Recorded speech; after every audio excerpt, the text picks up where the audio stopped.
Okay.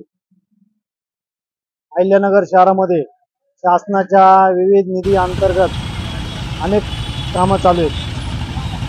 जवळपास हे कामं करत असताना आता काही दिवसातच 12वी आणि 10वीच्या परीक्षेला सुरुवात होत आहे.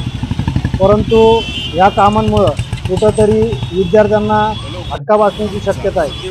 कारण की जर पाहिलं तर विद्यार्थ्यांना येताना जाताना इतक्या मोठ्या ट्रॅफिकचा सामना करावा लागतो.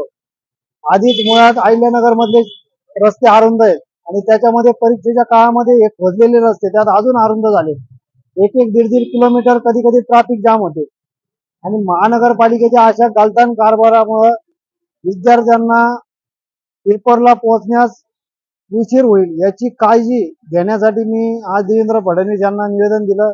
त्यांना सांगितलं की नगरमध्ये अशा प्रकारचे कामं चालू आहेत व त्या माध्यमातून कुठलाही विद्यार्थी परीक्षेला बसण्यापासून मुकणार नाही याची आपण काळजी घ्यावी.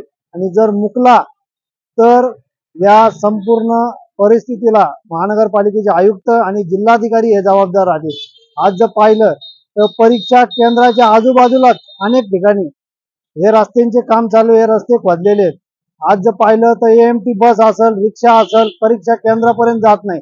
एक किलोमीटर अर्धा किलोमीटर लांब हे विद्यार्थ्यांना ते सोडतील. त्याच्यामुळे विद्यार्थ्यांना कुठेतरी परीक्षा केंद्र जवळ यायला मोठा वेळ वाया जाणार आहे. आज एक मिनिट महत्वाचा असणाऱ्या विद्यार्थ्यांना जर आज इतक्या मोठ्या वेळेचा जर सामना करावा लागत असेल तर हे संपूर्ण अपयश महानगरपालिकेच्या आयुक्तांचं आहे.